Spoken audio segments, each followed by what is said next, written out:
Yo, what's up YouTube? It is ZTAY, aka Lil Red, and James Harden just did something that nobody has ever done in NBA history. James Harden just got his 100th career game with 30 points and 11 plus assists. Over the past 40 seasons, that's more than LeBron James, Russell Westbrook, and then there's a huge gap. And then we got Trae Young. The closest is LeBron, he's got 95. Westbrook has 83. I just got done watching that 76ers and Jazz game, and what I can say about that game, that whole fourth quarter was all James Harden. 18 points in the fourth quarter, starting it off for the 76ers in the fourth, scoring 13 straight for the team with nobody else scoring. Joel Embiid had a very poor fourth quarter. Yes, he hit the game when he shot, and that was his only field goal made in the entire fourth quarter. He also had a couple free throws attempts, but he actually missed one of them and only hit one of them. That being said, I want to say shout out to Jordan Clarkson. Jordan Clarkson is really good, bro. He's him. Jordan Clarkson is him, and so is Walker Kessler.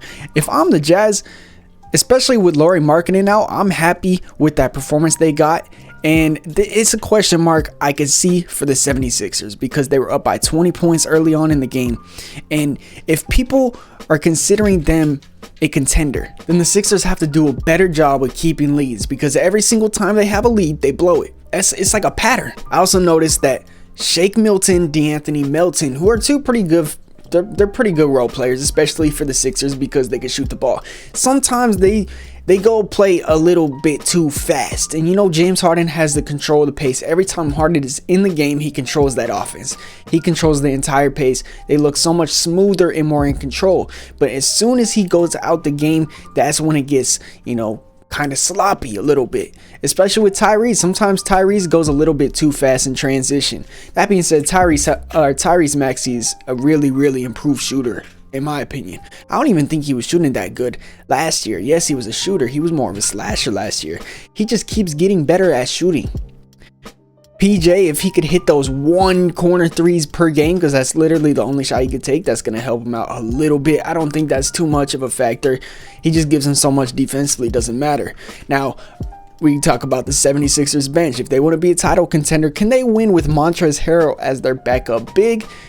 He's looking pretty good over the last couple games. I don't think he had the best stats tonight against the Jazz, but he has a big impact. The first half, he looked a lot better than the second half, and I think this has to do with just how the 76ers are playing. They like him as an ISO player on the low block, but when they bring double teams, I think he has a little bit of trouble with that. If the 76ers could get their spacing down and put some shooters around him, I think it'll be a little bit better. But the question is, he's pretty small for a center. Now it's like, do the 76ers have enough size down there to compete with some of these teams in the East in the playoffs when Embiid comes out the game? Because the only other big man they have right now is Niang, and Niang isn't really a defender like that. So Tobias Harris, you could say that he was out tonight, and they still look good without him, although they did lead that comeback. Tobias Harris, I guess, but I feel like Tobias Harris is more of a offensive scorer. He's not really the best defensive player. So what do you guys think? Sixers fans down below in the comments, anybody. Do you think Montrezl Harrell can be a solid backup in the playoffs in 2023? This game was close because of one player, and that is Jordan Clarkson. I'm not going to say one player wasn't all on him, but he did most of it. I think he finished like 36, 38 points for the Utah Jazz. He did everything, and he's been doing that this entire season. He's been good on a couple other teams, but as soon as he came to Utah, let me rephrase that. As soon as Donovan Mitchell and Rudy Gobert left Utah, that's when he stepped up. As soon as he got the green light to start shooting, that's all he's ever wanted his entire career, especially with the Lakers back when we used to have all those players. He wanted the green light, and he finally has it, and he's showing that he could actually lead a team like this. Jazz are actually a dangerous team in the West, and if they want to rebuild this team, I don't think they have to do a lot. They have a couple keepers and a couple players that they could go away from. Markkanen is a keeper. Walker Kessler is a keeper, and Jordan Clarkson is a keeper. Anybody else you could trade, build around them, and I think the Utah Jazz would be, successful. That being said, going back to the 76ers, I noticed in the fourth quarter where James Harden scored 18 points. He didn't really do much. The beginning of the game, he was more passive. I noticed this. Remember in Houston, when James Harden played, everybody saying the way he plays is not going to work. He's not going to win because he's dribbling too much wasted movements. He's over dribbling.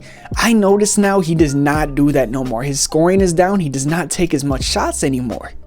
When he comes off screens, he has an open step back every single time that he could easily hit, that he used to hit consistently in Houston, but he knows that he could get a higher efficient shot with Joel Embiid and Tyrese Maxey on the court, especially if you add Tobias Harris into that mix too. So Harden he's become that true playmaker. He's averaging 11.2 assists per game this season, which is the same as the year he should have won MVP, which was the Russell Westbrook. I'm not gonna say should have because Westbrook did deserve it that year, but that was the year James Harden, I think, was averaging 29 points, 11.2 assists. He's doing it again, but he is averaging about like 23 points a game this year, and that is because he is more efficient. There are some nights he still struggles shooting, but he is he's more of an efficient player now, especially with the Sixers. And I think Joel Embiid having another star takes a lot of pressure off of him. Joel Embiid and James Harden in that pick and roll is always a go-to, but now it's more of a pick and pop, and it's not really a pick and pop to the three-point line. It's a pick and pop to that free throw line for Joel Embiid, and he's got to be more consistent with that shot. Tonight, he did not really shoot it that well in the second half, especially the fourth quarter. He did hit the game-winning shot from there, but prior to that, he was missing a lot of those mid-range shots that are very makeable for him, and I know he can make them. So I think if he could work on his mid-range game, then it will help them out a lot, because James Harden is going to give him those open looks. And also, you got DeAnthony Melton alongside with James on those pick and rolls, and James Harden does not have to do what he did in Houston. You don't have to take every single time off a screen, do a step back and try to hit a contested three. Now he goes off that screen, patient. He's looking for Embiid first. If not, then if the defense kind of collapses even a little bit to stop that little driving lane, he's passing it out. And if they don't collapse enough, that's when he's doing that little sweep through pickup, and that's when he's going to get to the free throw line. He can still finish it. You guys saw it tonight. Let me know if you guys think the Sixers are contenders or pretenders. Obviously, they're one of the best teams in the East, but can they actually win the finals with James Harden this year? Let me know what you guys think down below in the comments. This is ZTAY. Peace.